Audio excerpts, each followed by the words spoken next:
ሰላም እንዴት አላችሁልኝ? ውድ የእግዚአብሔር ቤተሰቦች የእመቤታችን የቅድስት ድንግል ማርያም የአስራት ልጆች እንዴት ናችሁ? ዛሬም በሌላ ቪዲዮ ተመልሰን መተናል። ቪዲዮ ይዤላችሁ መጣው ያው ጥሩ ትምህርት ቁም ነገር ያስጨብጣል የምለውን ነው። ጥሩ እይታ እንዲያገኝ ላይክ በማድረግ ጀምሩልኝ። ሰራዊት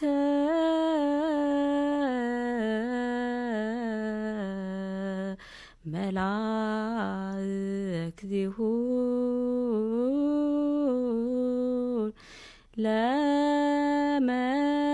ለመዳኒ ዓለም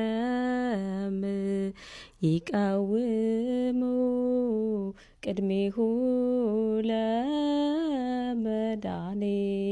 ዓለም ወይኬልልዎ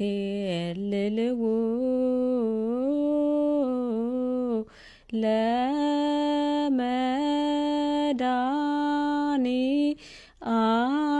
ዓለም ይስጋው ወደሙ ለመዳኒ ዓለም ወይሳህ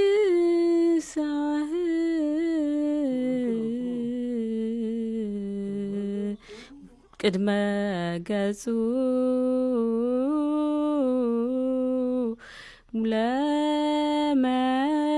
ለመዳኒ ዓለም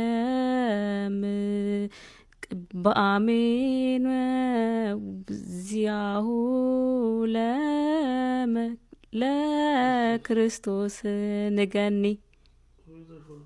ልክ ነኝ? እሺ። እኚህ አባት ለብዙ ወላጆች አርአያ ይሆናሉ ብዬ አስባለሁ። ምክንያቱም ልጆች በምናሳድግበት ጊዜ በቤተ ክርስቲያን ስርዓት መሆን አለበት። መዝሙሩንም ቅዳሴውንም ሁሉንም ከስር እየተከታተልን ማስጠናት፣ ማሳየት፣ መከታተል አለብን። ምክንያቱም ነገ ሀገር ተረካቢ ጥሩ ትውልድ የምናፈራው አሁን ተንከባክበን ስናሳድጋቸው ነውና ሁላችሁም ወላጆች ልጆቻችሁን በቤተ ክርስቲያን ስርዓት ኮትኩታችሁ አሳድጉ መልእክቴ ነው።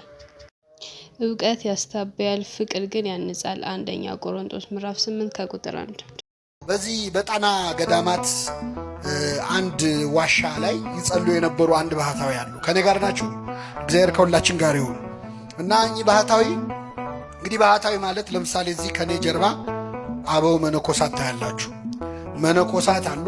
መነኮሳት በገዳም የሚኖሩ እንዲህ ባለ ገዳምም በሩቅ ባሉትም ገዳማት የሚኖሩ መነኮሳት ናቸው። ባህታውያን ደግሞ ገዳምም አይገቡ፣ በስርዓተ ቤተክርስቲያን ገዳም የሚገቡ አይደሉም። በበረሃ ነው የሚኖሩት፣ አይታወቁ እና እውነተኛ ባህታዊና ሐሰተኛ ባህታዊ መለየ ከፈለጋችሁ እኔ ቆንጆ መለያ ነግሬያችሁ ሂዱ። ዛሬ ምን መሰላችሁ? አንድ ባህታዊ አንተ ካወቀው ባህታዊ አይደለም አሉ። የሰማችሁ ነው? ካወቅነው እኛ ባህታዊ አይደለም። ለምን? ባህታውያን አይታወቁ። መነኮሳት እንኳን የሚያገኟቸው በራእይ ለምሳሌ አባ መቃርስ አግኝቶታል። አባ ጳውሊ አይቶ አናግሮት መጣና ምን አለመሰላችሁ? መነኩሴ አይደለሁም፣ መነኩሴ ግን አይቻካለሁ አለ። መነኩሴ አይደለሁም፣ ምን አይቻካለሁ? መነኩሴ አይደለም። እና እውነተኛ ባህታውያን ዓለም ላይ ያሉ ስማቸው ማን እንደነበረ ጭምር ይረሳሉ። ዓለማዊ ስማቸው ይጠፋቸው። ዓለም ላይ እንዴት ነው ፀሐይ ይወጣል፣ አሁን ንጉሥ ይነግሳል፣ እንደ ድሮ እንዴት ነው ብለው ነው የሚጠይቁት። ምንም ከዓለም በፍጹም የተለየ ዓለሙን መስለው ባህታዊ የሚሉ ሰዎች አትመኑ ማለት ነው። በሌላ ቋንቋ ገብቷችኋል? አሁን የኛ ሕዝብ ማንም ተነስቶ ጸጉሩን ካሳደገ ይቀበላል። እኔም አሁን ትንሽ ብጨምር እርግጠኛ ነኝ ትከተሉኛላችሁ። የቀበሌ ቤት ይዞ እንዴት ባህታዊ ይሆናል ሰው? መሀል ከተማ ውስጥ። አሁን ደግሞ የመጣብን በዚህ በሚዲያ ዘመን የዩቲዩብ ቻናል ያለው ባህታዊ ያለው ሰብስክራይብ አድርጉ የሚል ማለት ነው። ጉድ ነው። እስቲ የዛሬ 3 ወር ዓለም ያልፋል ብሎ ትንቢት ይናገራል፣ ግን ሰብስክራይብ አድርጉ ይላል። ዓለም ካለፈ ለምንድን ነው ሰብስክራይብ የምናደርገው? በሰማይ ልናየው ነው? መቀለጃ ሆነናል በእውነት። ከዚህ ጠብቀን እግዚአብሔር እና እውነተኛ ባህታዊ ነው ይሄ የምላችሁ። በዋሻ ውስጥ ሆኖ ሲጸልይ አንድ አባት ይመጣሉ። እኛ አባት በጀልባ ተሳፍረው እስቲ እዚች ደሴት ላይ ትንሽ አረፍ ልበል ብለው አረፍ ሊሉ ሲገቡ ድምፅ ሰው ተከትለው ሲያዩ ሰውነቱ በፀጉር የተሸፈነ ሰው ይጸልያል እያልጎመጎመ። ቀረብ ሲሉ በጣም ያስፈራ ሰው ገረማቸው። ጸሎቱን ግን ሲሰሙ ደነገጡ። የሚጸልየው ምን ብሎ ነው? ጌታ ሆይ አትማረኝ፣ ምን አትበለኝ። ብሕትውናው ይገርማል፣ ምናኔው ይገርማል፣ ጸሎቱ ግን ያስደነግጣል። ከዛ ቀረብ አሉትና እጅ ጸፍተው ቀሰቀሱት። መጣ፣ ተሳለመ መስቀል። ማነ? እንዴት ነዚህ ምን ትሰራለህ? እንደዚህ ነው። ስንት ዓመት ወዲህ? ይህን ያህል። ጥሩ ነው ያለ የያዝከው ነገር ግን የምትጸልየው ጸሎት በጣም ይከብዳል። ምን ነው አለ። አትማረኝ የሚል ጸሎት ከየት ነው ያመጣኸው? አይ አንድ መነኩሴ መተውን ያስተማሩኛል። አይ ሰይጣን የተጫወተባሉት። ሰይጣን መነኩሴ ነኝ ብሎ መጥቶ የውሸት ነገር አስተምረዋል።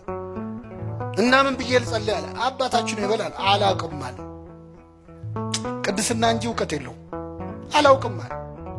እውቀት ያስታበያል፣ ፍቅር ግን ያንጻል ይላል ቅዱስ ጳውሎስ።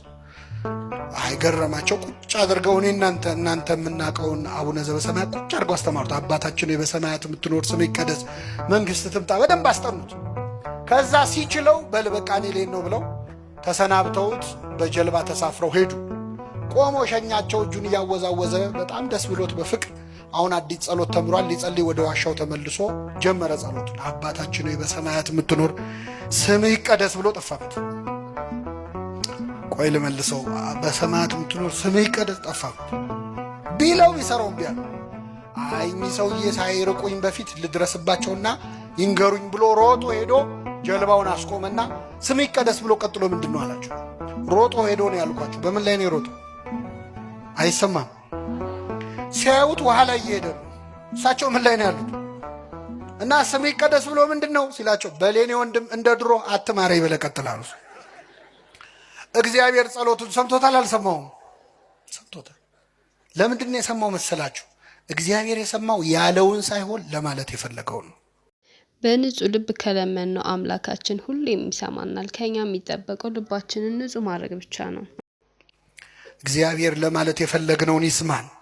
አዎ ልባችን ውስጥ ያለውን ድረስ ጠልቆ ነው የሚሰማው። ከጥልቁ ጠራው እንዳለ ነብይ እግዚአብሔር ዳዊት ማለት ነው።